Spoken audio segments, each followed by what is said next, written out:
All right. I think we are live. Hello, everyone. We are back again, AAPM 2023, booth 300 here in the exhibit hall. We're looking forward to our next conversation here on the podcast. We have Wolfram Laub joining us from Germany. I am actually, yes. Yes, all the way from Germany. Thank you so much for taking time to join us and chat and share a little bit with us about I Am Sure 3D. But before we get into that, how are you? How are you doing? I'm doing fine. I'm missing the conference. How is the conference going for you? I know. Unfortunate. The conference is great. The trade show is really the exhibition has been busy. There's lots of great, amazing things here. And from what I'm understanding, I haven't gotten to go to any of the sessions myself, but from what I'm understanding, the sessions are very productive, very fruitful. Good. So that's great. Yeah. Yes, but you are missed for sure. I do not miss the heat though. It's 61 degrees here right now, and I can sleep with the windows open. So that's beautiful. Oh my God. Oh, not here. Not it's warm. Yeah, it's very warm in Houston. But yeah, oh my gosh, yeah. It's warm here, but and humid. Very humid. Yeah. But you know, the show goes on, and it's actually really a nice place for an exhibition.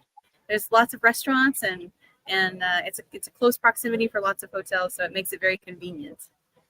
Yeah. But otherwise, we're so grateful that you were able to take some time out of your morning to join us all the way from Germany and chat with us about I'm Sure 3D. Yeah. Yeah, it's been around for we announced I Am Sure 3D last year at AAPM, so a year now that it's been on our list on our catalog. Yeah, I remember talking about it last year. I hope sales are going well. I think it's a great product. Obviously, for me, I started doing Monte Carlo calculations in 1998. At that time, it was a vision. It was a vision to have Monte Carlo for those calculations for freedom planning systems, right? What we have nowadays. But then, of course, we were still doing hand calculations to have second checks, and then we had products where you could do a point dose calculation. But with IMIT and VMAT, a point dose calculation really doesn't make a lot of sense anymore, right? Because you're really just looking at one point, and you can always find a high dose grade in the area, and then if you search within a millimeter plus minus, you can find a point that matches. So the question is, how meaningful is this? So I think then we saw the trend going to 3D dose calculation comparisons. Mm-hmm. And then to do this with Monte Carlo, I think is sort of the next step, because now you have the precision of Monte Carlo.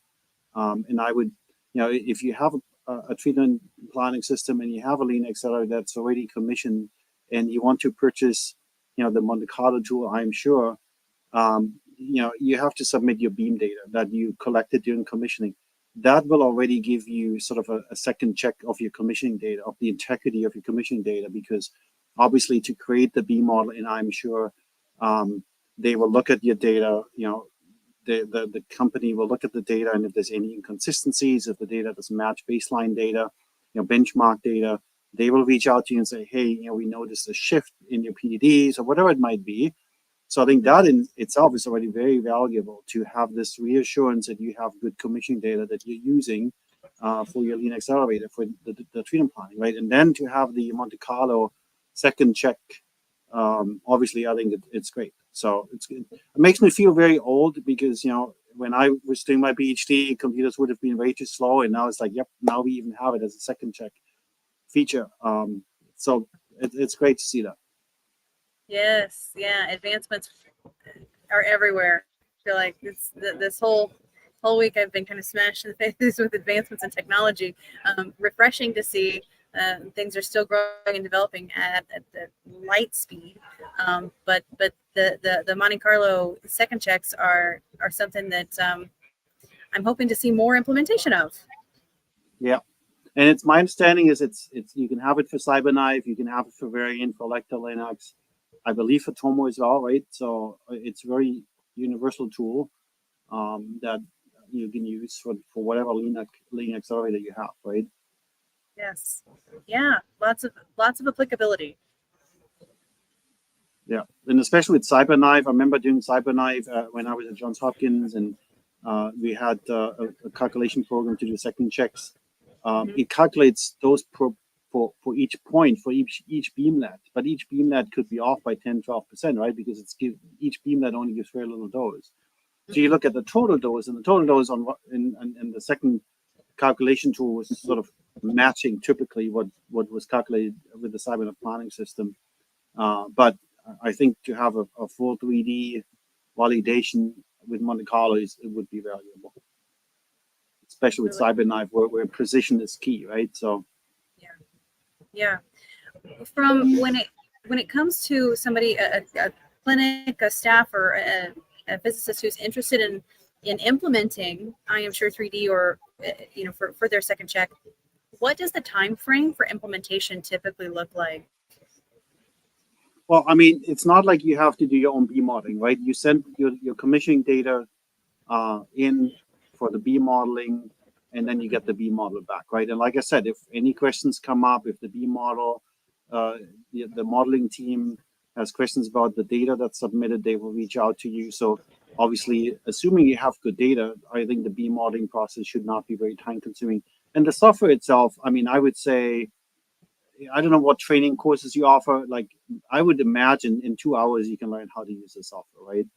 Oh, And, wow. and but probably the reality is that the biggest challenge is to get IT, hospital IT to sign off on installing the software. That's probably the most time consuming part of the process, I would imagine. You know, Yeah, I the can see that being cybersecurity, yeah, yeah, right. the review and Yeah. So that's a very it's a very user friendly software from what I'm understanding here. That's really quick, I just a think, couple of hours. yeah, I think you could easily learn it. It does what it needs to do behind the scenes, right? And you get a nice printout that adds information in for your patient chart. So yeah, I think it's definitely a valuable tool that shouldn't be really too time consuming to implement. Yeah. Wow. And then so from install to first patient on the table, having utilized actual clinical utilization of the software, a couple of weeks, maybe I more. would say yes. I mean, you probably want to run some tests, maybe do some simple calculations with standard fields, do Yeah. some benchmark testing of your own, and then I think you would be good to go, right? Yeah. Yeah. Important And of course, development. the one challenge could be that if you don't use Monte Carlo when you calculate patient dose, right, in your planning system, and now you have a dose calculation second check program that uses Monte Carlo, Hmm. the Monte Carlo calculation may be more accurate than your planning system itself. And so if you see discrepancies, and maybe the Monte Carlo calculation shows you that you're not quite meeting your clinical constraints, I could see there would be some clinical discussions going on. It's like, well, which one do we believe of? Monte Carlo is more realistic, more accurate. Do we have to go back and replan the cases, right? So obviously, ideally, you're using Monte Carlo in your planning system, and then you check it with Monte Carlo. But I Yeah. remember, when we started using Monte Carlo, and people came from Pinnacle, and then the doctor sees the first plan that's calculated with Monaco, and it has Monte Carlo, and now you see cold spots in, let's say, inside the prostate because there's gas in the Hmm. rectum, and now there's a cold spot. The doctor doesn't like to see this, right? And you try to explain that, look, you probably always had these cold spots. You just never saw them because you didn't have Monte Carlo. And now you have Monte Carlo, you see what you're getting, right?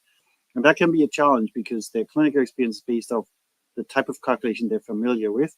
Now you're switching to Monte Carlo, it's a little bit of a paradigm shift. So Yeah. that's almost the greatest challenge to sort of see the more accurate calculation and then translate what this means clinically and then have a discussion with the physician. So I think that's where the discussion probably needs to take place. And so I think technically, in terms of learning the software and in terms of implementing it, I don't think that's the time consuming part of the process, but I think it could lead to some discussions about Monte Carlo dose calculation accuracy and maybe some of the clinical constraints. And so I think that could be where time would need to be spent, and you don't want to rush obviously implementing it without having those discussions. Maybe show some plan comparisons, and still do whatever you do now to do second calculation checks, and then sort of slowly implemented and translated and explained to physicians and clinical staff what the differences mean and why you see those differences.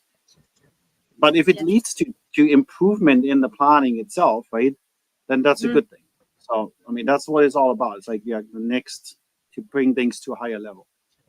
Yeah, so instead of doing a pointers calculation, the pointers calculation doesn't tell you anything and everything passes. Now you have a Monte Carlo, 3D Monte Carlo calculation. Now you see discrepancies. Well, now you have to have a discussion about the discrepancies.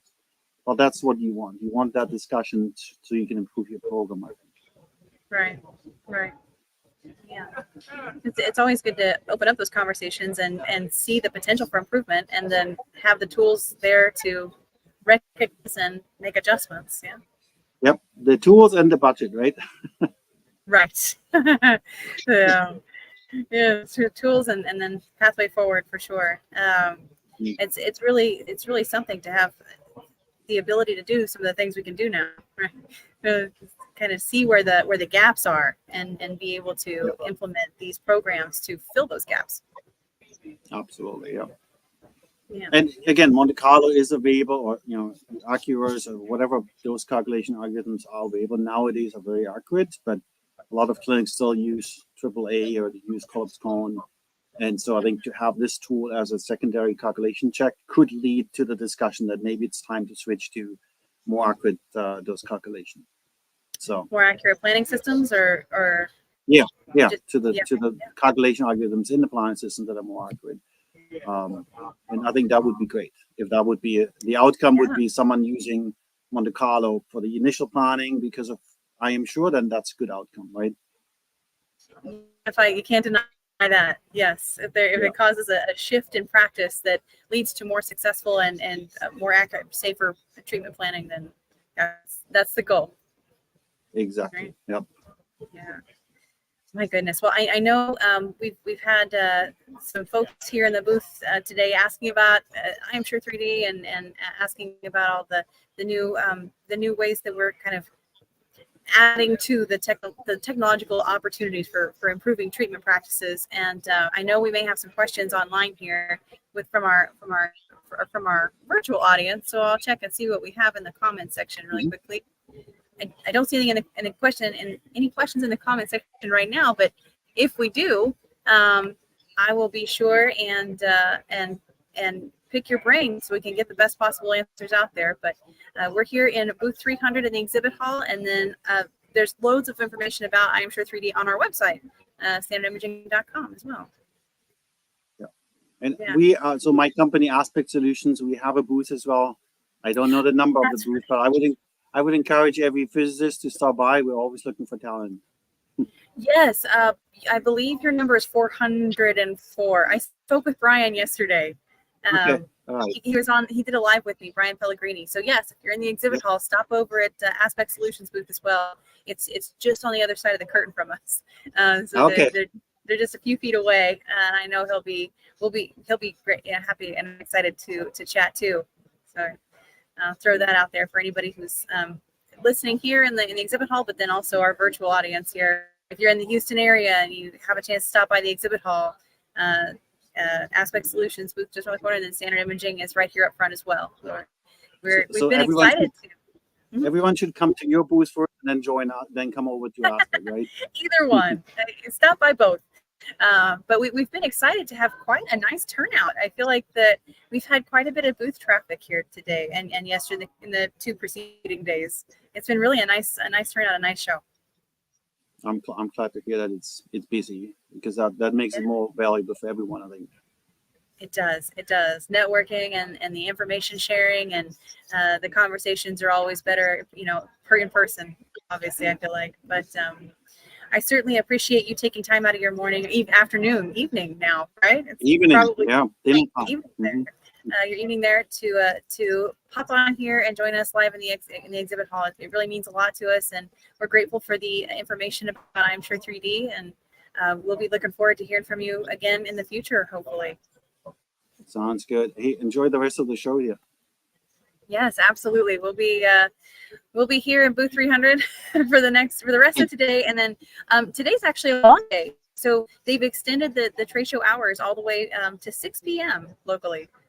So Oh, an extra hour in the exhibit. long day for you. Yeah, it does. It's always, it goes so quickly because I've got, Yeah. so many great folks coming by to say hi. And we've had really the past 2 days have just zipped by. We, get to the dinner table and it's like, whew, what happened to the day? But, and then tomorrow, and then, so this evening's a long day. And then tomorrow the show wraps up at 2:00. So we'll be headed out and back to our respective, origins and spreading back all the information we gathered while we were here. It'll be, and then we're looking forward to the next opportunity to meet in person. Yeah, I'll be at Astro if you're there. So you will be. Oh, good. Yeah. Okay, San Diego. Yep. Yeah, looking Hopefully forward to less humid, right? Oh my gosh, I hope so. San Diego. Yeah. Houston. This is a really nice place to have an exhibition, and San Diego is going to be beautiful too. So we're looking forward to seeing you there for sure. You'll have to come by the booth and hang out with us for a while. I'll be there. Yeah, I'll stop by. Yep, for sure. All right. Well, I'll go ahead and I appreciate you so much. I won't chew up any more of your evening, but thank you again so much, Wolfram, for jumping on here and sharing your information about I Am Sure 3D. Hang on just a sec, and I'll end the broadcast here. But for our listeners, if you're hanging out, thank you so much for tuning in. We certainly appreciate it. Booth 300, I've said a couple times, so I won't drone on, but thank you so much for tuning in here with us live. Be sure you're subscribed to the YouTube, LinkedIn, and Twitter pages for Standard Imaging so that you're given alerts when you go live, and we'll look forward to seeing you next time.